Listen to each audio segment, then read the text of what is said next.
नमस्कार, मैं संजय कुमार आज आपके समक्ष कक्षा 12 हिंदी केंद्रित की पूरक पाठ्यपुस्तक वितान भाग 2 का पाठ 3 लेकर प्रस्तुत हूँ। पाठ 3 अतीत में दबे पांव, जिसके लेखक हैं ओम थानवी। आज मैं इस पाठ का दूसरा भाग लेकर प्रस्तुत हूँ, जो सीबीएसई के नए पैटर्न 2020-21 के आधार पर महत्वपूर्ण बहुविकल्पीय प्रश्नों को समाविष्ट किए हैं। आइए देखते हैं। इससे पहले आपकी जानकारी के लिए बता दूं कि इस पाठ के अन्य प्रश्नों के लिए इसका पहला भाग भी देखें, जिसका लिंक इस वीडियो के डिस्क्रिप्शन में डाला गया है।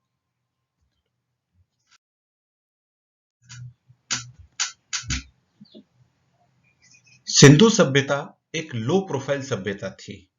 इस कथन को पुष्ट करने वाला कथन नहीं है। मूर्तियां छोटी होती थी, औजार छोटे होते थे, नावों का आकार छोटा होता था, महल बड़े व हथियार छोटे होते थे। और इसका सही उत्तर है महल बड़े व हथियार छोटे होते थे, यानी कि यह कथन गलत है और सिंधु सभ्यता एक लो प्रोफाइल सभ्यता थी, इसको पुष्ट नहीं करता है, क्योंकि उस समय बड़े महल नहीं होते थे और हथियार भी नहीं होते थे। प्रश्न 26, सिंधु सभ्यता की कौन सी विशेषता नहीं थी? क, इस सभ्यता का जल प्रबंध उत्तम था, इसलिए इसे जल संस्कृति कहा गया। ख, यह सभ्यता सुनियोजित और सौंदर्य बोध से परिपूर्ण थी। ग, इनकी लिपि अक्षरात्मक थी, जिसे पढ़ा नहीं जा सका। घ, इसके तांबे और कांसे के बर्तन, मोहरें, मृदभांड व पत्थर के औजार भी मिले हैं। तो इसमें सही उत्तर है ग, इनकी लिपि अक्षरात्मक थी, जिसे पढ़ा नहीं जा सका। वास्तव में इनकी लिपि चित्रात्मक थी। प्रश्न 27, मोहनजोदड़ो और हड़प्पा सिंधु सभ्यता के डैश दौर के शहर हैं। कौन से दौर के शहर हैं? आरंभिक, मध्य, परवर्ती या परिपक्व? आरंभ मध्य। तो ये परवर्ती या परिपक्व दौर के शहर थे सिंधु सभ्यता के। अगला प्रश्न है, सिंधु सभ्यता साधन संपन्न थी, पर उसमें भव्यता का आडंबर नहीं था। पंक्ति का तात्पर्य है क, इस सभ्यता में साधन बहुत थे जो देखने में आकर्षक थे। ख, इस सभ्यता में राजा प्रजा की तरह सादगी से रहता था। ग, इस सभ्यता में सभी लोग संपन्न थे और वे दिखावा नहीं करते थे। घ, इस सभ्यता में सभी प्रकार के साधन थे परंतु दिखावा नहीं था। और इसका सही उत्तर है इस सभ्यता में सभी प्रकार के साधन थे किंतु दिखावा नहीं था, यानी यह सभ्यता साधनों से परिपूर्ण थी, लेकिन बड़ी बड़ी चीजों का दिखावा नहीं करते थे। प्रश्न 29, सिंधु सभ्यता की खूबी उसका सौंदर्य बोध है, जो राजपोषित या धर्म पोषित न होकर समाज पोषित था। ऐसा इसलिए कहा गया है क्योंकि इसका कारण आपको चुनना है। क, सिंधु सभ्यता में अमीर गरीब न थे, अतः समाज में समानता थी। ख, सिंधु घाटी सभ्यता में धर्म का महत्व न था, अतः समाज सर्वोपरि था। ग, सिंधु घाटी सभ्यता में लोगों के सुंदर कार्यों को समाज में महत्व दिया जाता था और वे सुंदर वस्तुएं बनाते थे। घ, सिंधु घाटी सभ्यता के सभी लोगों में सौंदर्य के प्रति चेतना अधिक थी। तो इसका सही उत्तर है सिंधु घाटी सभ्यता के लोगों के सुंदर कार्यों को समाज में महत्व दिया जाता था और वे सुंदर वस्तुएं बनाते थे। प्रश्न 30, टूटे फूटे खंडहर सभ्यता और संस्कृति के इतिहास के साथ साथ धड़कती जिंदगियों के अनछुए समयों का दस्तावेज हैं। इस कथन का भाव हो सकता है क, पुरातन इमारतों के अध्ययन मात्र से इतिहास की व्याख्या संभव हो पाती है। ख, इतिहास की समझ हेतु केवल सभ्यता और संस्कृति को जानना आवश्यक होता है। ग, ऐतिहासिक इमारतों में बीते हुए जीवन के चिन्ह महसूस होते हैं। घ, ऐतिहासिक इमारतों, कला, खान पान इत्यादि में सदा जीवंतता होती है। और इसका सही उत्तर है ऐतिहासिक इमारतों में बीते हुए जीवन के चिन्ह महसूस होते हैं।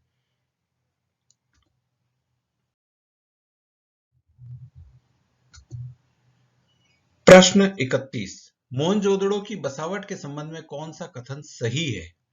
पूरा मोहनजोदड़ो छोटे मोटे टीलों पर आबाद था। ये टीले प्राकृतिक नहीं थे। कच्ची व पक्की ईंटों से सतह को ऊपर उठाया गया ताकि सिंधु के पानी से बचाव हो सके। और घ है सभी कथन सही हैं। तो इसका सही उत्तर है कि ये सभी कथन सही हैं जो इस प्रश्न के अंदर दिए गए हैं। प्रश्न 32, सन 1922 में कौन बौद्ध स्तूप की खोजबीन करना चाहते थे? राखलदास बनर्जी, काशीनाथ, दीक्षित काशीनाथ, माधव स्वरूप वस्त, जॉन मार्शल। और इसका सही उत्तर है राखलदास बनर्जी, जिसको हमने पहले वीडियो में भी इस प्रश्न को समझा था।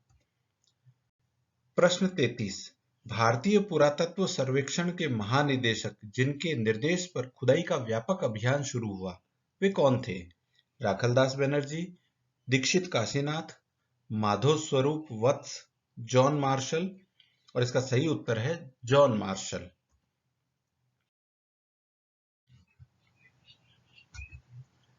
प्रश्न 34, नागर भारत का सबसे पुराना लैंडस्केप किसे कहा गया है?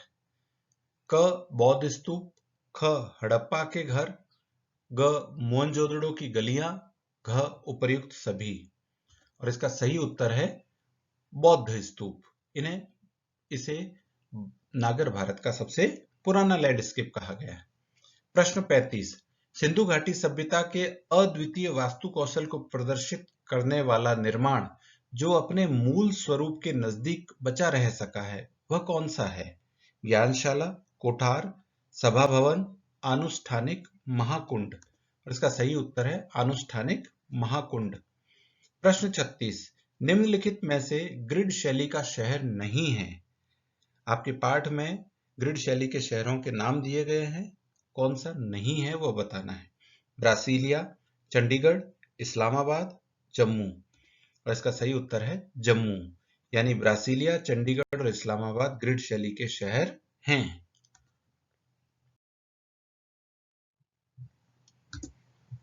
प्रश्न 37, मोहनजोदड़ो की नगर योजना आज की सेक्टर मार्का कॉलोनियों के नीरस नियोजन की अपेक्षा ज्यादा रचनात्मक थी क्योंकि उसकी बसावट शहर के खुद विकसने का अवकाश छोड़कर चलती थी। ख, उनका आड़ा तिरछा नियोजन था। ग, आधुनिक साधन सुविधाओं के कारण। और घ, उपर्युक्त सभी। और इसका सही उत्तर है उसकी बसावट शहर के खुद विकसने का अवकाश छोड़कर चलती थी। प्रश्न 38, महाकुंड के संबंध में कौन सा कथन गलत है? क, कुंड 40 फुट लंबे, 25 फुट चौड़े, 7 फुट गहरे होते थे। ख, इनके 3 तरफ साधुओं के कमरे होते थे। ग, महाकुंड की पार्श्व दीवारों में सफेद डामर का प्रयोग किया जाता था। घ, कुंड में चारों दिशाओं से सीढ़ियां उतरती थी। और इसका सही उत्तर है कुंड में चारों दिशाओं से सीढ़ियां उतरती थी। यह कथन गलत है क्योंकि कुंड में 3 दिशाओं से ही सीढ़ियां उतरती थी। प्रश्न 39, मेलुहा शब्द का प्रयोग किया गया है। क, हड़प्पा के लिए, ख, मोहनजोदड़ो के लिए, ग, मेसोपोटामिया के लिए, घ, मिस्र के लिए। इसका सही उत्तर है मोहनजोदड़ो के लिए। प्रश्न 40, सिंधु घाटी सभ्यता की खेती और व्यापार के संबंध में कौन सा कथन गलत है? सिंधु सभ्यता के लोग रबी की फसल लेते थे। यहां कपास की खेती होती थी। सिंधु घाटी के लोग अन्न उपजाते नहीं थे बल्कि आयात करते थे। मोहनजोदड़ो में सूत की कताई बुनाई के साथ रंगाई भी होती थी। और इसका सही उत्तर है सिंधु घाटी के लोग अन्न उपजाते नहीं थे बल्कि आयात करते थे। प्रश्न 41, कुलधरा कहाँ है? जयपुर में, जैसलमेर में, जम्मू में, जालंधर में? इसका सही उत्तर है जैसलमेर में। प्रश्न 42, चंडीगढ़ के वास्तुकार थे जॉन मार्शल, माधव स्वरूप वत्स, कार्बूजिए और उपर्युक्त सभी? और इसका सही उत्तर है कार्बूजिए।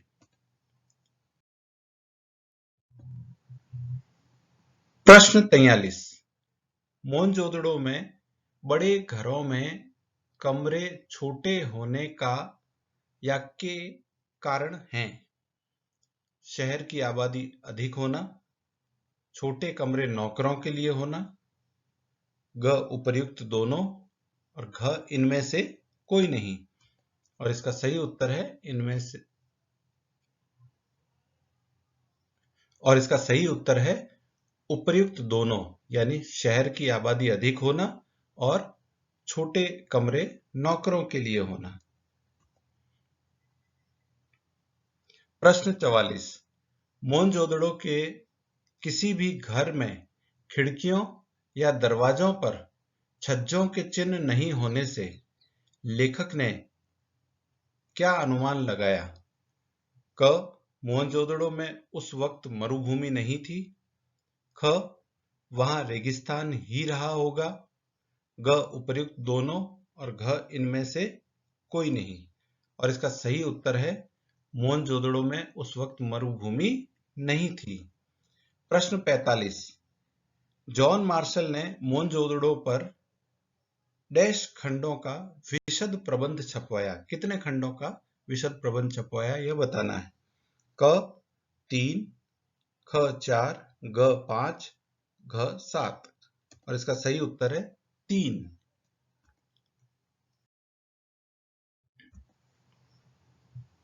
प्रश्न 46, सिंधु सभ्यता के सौंदर्य बोध से संबंधित कौन सा कथन असत्य है? उनके द्वारा बनाए गए मृद भांडों पर मनुष्यों, वनस्पतियों व पशु पक्षियों के सुंदर चित्र थे।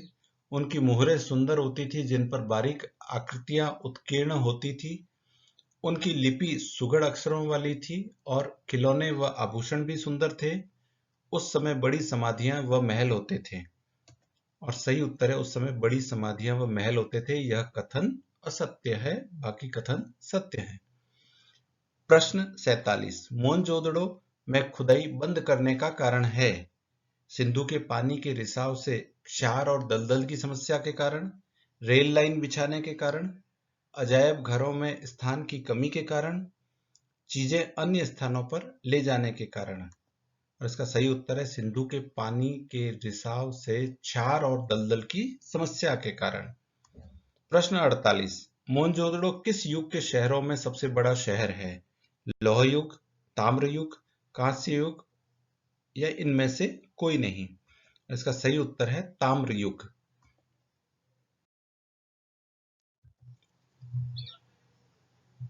प्रश्न 49, अतीत में दबे पांव शीर्षक की सार्थकता को प्रकट करने वाला या वाले कथन हैं। इस पाठ से हमें अतीत यानी भूतकाल में बसे सुनियोजित नगरों, सड़कों, अनाज भंडारों, यातायात के साधन के रूप में बैलगाड़ी, उनकी जीवन शैली आदि की जानकारी मिलती है। लेखक और उनके साथी मकान मालिकों की इजाजत के बिना उनके घरों में धीरे से व दबे पांव प्रवेश कर गए। ग उपर्युक्त दोनों, घ इनमें से कोई नहीं। और इसका सही उत्तर है उपर्युक्त दोनों। अंतिम प्रश्न, प्रश्न संख्या 50, मोहनजोदड़ो के कोठार में क्या संग्रह किया जाता रहा होगा? क खुदाई में निकली चीजें, ख कर के रूप में हासिल अनाज, ग यातायात के साधन, घ इनमें से कोई नहीं। और सही उत्तर है कर के रूप में हासिल अनाज।